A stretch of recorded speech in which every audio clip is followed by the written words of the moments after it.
ইসলামী প্রজাতন্ত্র ইরানের 14তম প্রেসিডেন্ট নির্বাচনে প্রতিদ্বন্দ্বিতার জন্য চূড়ান্তভাবে 6 প্রার্থীর নাম ঘোষণা করা হয়েছে। দেশটির স্বরাষ্ট্র মন্ত্রণালয়ের পক্ষ থেকে আনুষ্ঠানিকভাবে 6 প্রার্থীর নাম ঘোষণা করা হয়।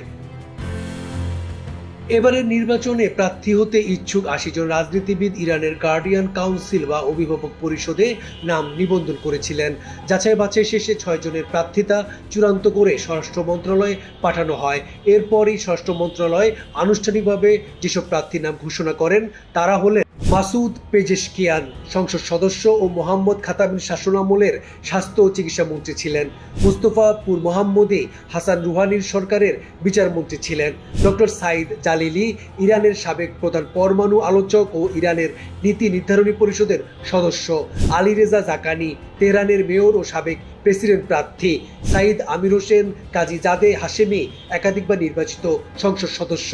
মোহাম্মদ বাকের কলিবাফ তেহরানের সাবেক মেয়র ও ইরানের পার্লামেন্টের বর্তমান স্পিকার।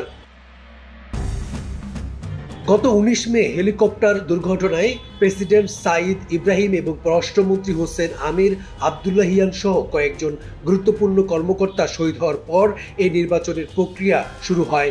ইরানের সংবিধানের 131 ও 132 নম্বর ধারা অনুযায়ী কোনো প্রেসিডেন্ট মৃত্যুবরণ করলে অথবা দায়িত্ব পালনে অক্ষম হলে সর্বোচ্চ 50 দিনের মধ্যে নতুন প্রেসিডেন্ট নির্বাচন করতে হবে। ইরানের স্বরাষ্ট্র মন্ত্রণালয় নির্বাচন আয়োজন ও পরিচালনার মূল দায়িত্ব পালন করে থাকে, তবে প্রার্থিতা যাচাই বাছাইয়ের দায়িত্ব গার্ডিয়ান বা অভিভাবক পরিষদের।